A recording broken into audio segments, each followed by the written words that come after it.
Hello friends, welcome to the Bharati show. నేను మీ భారతి. ఈరోజు మనం ఫిష్ను ముళ్ళు లేకుండా ఎలా కట్ చేయాలో నేర్చుకుందామండి. కోసం నేను తీసుకున్న చేప పేరు తలాపియా. దీన్ని కొన్ని ప్లేసెస్లో జిలేబీ అని కూడా పిలుస్తారు. మీ సైడ్ ఏమని పిలుస్తారో కామెంట్లో చెప్పండి. బోన్లెస్ చేయడానికి ఈ చేప తోక, రెక్కలు మరియు పొట్ట క్లీన్ చేపించుకొని తెచ్చుకున్నాను. ఈ చేపకు తల వెనుక భాగంలో వీడియోలో చూపించిన విధంగా కత్తితో లోతైన ఘాట్లు పెట్టుకోవాలి. అండ్ చేప రెండు ప్రక్కల స్కిన్ని దాని కండ నుంచి సపరేట్ చేయాలి. అది కత్తితో లైట్గా నేను చూపించిన విధంగా చేస్తే వచ్చేస్తుంది. తర్వాత ఏదైనా ఒక కాటన్ క్లాత్ లాంటిది తీసుకొని ఆ చర్మాన్ని చేపతల గట్టిగా పట్టుకొని తోక వైపు లాగండి. ఇది చాలా ఈజీగానే వస్తుంది. మధ్యలో మిస్ అయినా కూడా చర్మం కొంచెం పైకి లేపి గట్టిగా లాగితే వచ్చేస్తుంది. ఇలా మళ్ళీ జరిగితే సేమ్ ఇదే పని మళ్ళీ చేయండి. మీరు టెన్షన్ పడాల్సిన అవసరం లేదు. ఇదే విధంగా మనం చేయాలి. చేస్తున్నప్పుడు ముళ్ళులు కుచ్చుకోకుండా కొద్దిగా జాగ్రత్తగా ఉండండి. తర్వాత రెండో వైపు కూడా అలాగే జాగ్రత్తగా చేయండి.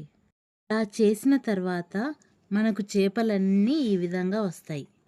ఇప్పుడు మనము నెక్స్ట్ స్టెప్కి వెళ్దాం. ఇప్పుడు చేపకున్న మధ్య ముళ్ళు పైన కత్తితో మెల్లగా కట్ చేసుకుంటూ కండను ముళ్ళును వేరు చేయాలి. అలాగే మళ్ళీ మళ్ళీ రిపీట్ చేస్తూ ముళ్ళు పైననే కత్తితో అనుకుంటూ వెళ్దాం.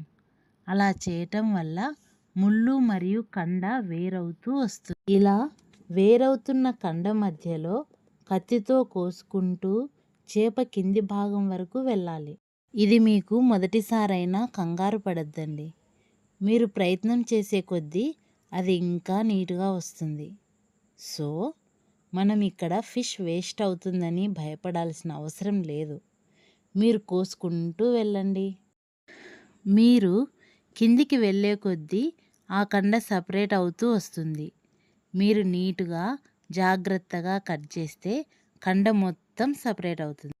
అలాగే మీరు కొద్దిగా అన్ని మూలలు కట్ చేసుకుని చేప నుండి కండను వేరు చేయండి. ఇప్పుడు కండ మధ్య భాగంలో వీడియోలో చూపించిన విధంగా మెల్లగా కోసి ఆ భాగాన్ని మాత్రం కండ నుండి సపరేట్ చేయండి. ఎందుకంటే ఆ భాగంలో ముళ్ళు ఉంటుంది. ఇప్పుడు చూసారా, ఇదే ముళ్ళు. ఈ భాగాన్ని సపరేట్ చేయండి. మిగతా భాగం అంతా ముళ్ళు లేని కండ. దీన్ని మనకు నచ్చిన విధంగా కట్ చేసుకోవచ్చు. చూసారా, నేను ఈ విధంగా కట్ చేసుకున్నాను. మనకు నచ్చినట్లు, మన అవసరానికి తగినట్లు ఏ విధంగానైనా కట్ చేసుకోవచ్చు. ఇంట్లో ఇది వేస్ట్ మెటీరియల్. ఇది కూడా వేస్ట్ అవ్వకుండా ఎలా వాడాలో నేను మీకు చూపిస్తాను. Thank you friends.